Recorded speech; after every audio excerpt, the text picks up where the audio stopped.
ഇന്നിവിടെ നമ്മുടെ കേരളത്തിലൊരു അത്ഭുതം സംഭവിക്കുകയാണെന്ന് നമുക്കറിയാലോ. നമ്മുടെ സംസ്ഥാനം ഇന്നുവരെ കണ്ടിട്ടില്ലാത്ത വിധത്തിലുള്ള ക്ഷേമ പദ്ധതികളുടെ ഭാഗമായിട്ടുള്ള ഒരു അത്ഭുതമാണ് നമ്മുടെ അമ്മമാർക്കും സഹോദരിമാർക്കുമുള്ള സൗജന്യ ബസ് യാത്ര. കഴിഞ്ഞ കാലഘട്ടങ്ങളിൽ നമുക്ക് ആലോചിക്കാൻ അല്ലെങ്കിൽ സ്വപ്നത്തിൽ പോലും കാണാൻ സാധിക്കാത്ത വിധത്തിലുള്ള അത്ഭുതമാണ് എന്നുള്ള കാര്യം ഞാൻ പ്രത്യേകം എടുത്തു പറയേണ്ടതില്ലല്ലോ.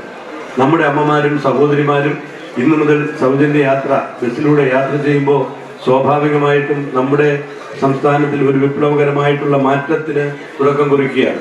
ATO ഇവിടെ സൂചിപ്പിച്ചതുപോലെ ഇത് ചരിത്രത്തിൽ രേഖപ്പെടുത്തുമെന്നുള്ള കാര്യത്തിൽ തർക്കമില്ല. കഴിഞ്ഞ കാലഘട്ടങ്ങളെ പോലെ ഇല്ല, അല്ല, ഒരു പുതിയ യുഗം കേരളത്തിൽ പിറന്നിട്ടുണ്ട് എന്നുള്ളതാണ്. അത് എല്ലാ വിഷയങ്ങളിലും. ഒരുപക്ഷെ കഴിഞ്ഞ കാലഘട്ടങ്ങളിൽ ഞാൻ ഒരു സർക്കാരിനെ കുറിച്ചും മറിച്ച് പറയുന്നതിന് വേണ്ടിയല്ല. സർക്കാരുകൾ മാറി വരുമ്പോൾ അല്ലെങ്കിൽ രാഷ്ട്രീയ പാർട്ടികൾ തെരഞ്ഞെടുപ്പിൽ മത്സരിക്കുമ്പോൾ വാഗ്ദാനങ്ങൾ കൊടുക്കുന്നത് സ്വാഭാവികമാണ്. വാഗ്ദാനങ്ങൾ കൊടുത്ത് അത് പൂർത്തീകരിക്കാൻ കഴിയാത്ത 5 വർഷം പിന്നിടാൻ 1-2 മാസമുള്ളപ്പോൾ അതിന്റെ വാഗ്ദാനങ്ങൾ നിറവേറ്റി എന്ന് പറഞ്ഞ് ഗവൺമെന്റ് ഓർഡർ ഇറക്കി പുറത്തു പോകുന്ന സാഹചര്യമാണ് ഉണ്ടായിരുന്നതെങ്കിൽ അതിനെല്ലാം മാറ്റം വരികയാണ്.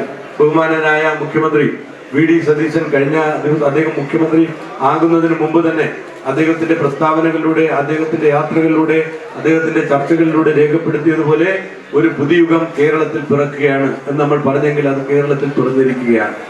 എന്തുകൊണ്ടാണ് അദ്ദേഹം പറഞ്ഞത് എന്ന് കഴിഞ്ഞ ദിവസം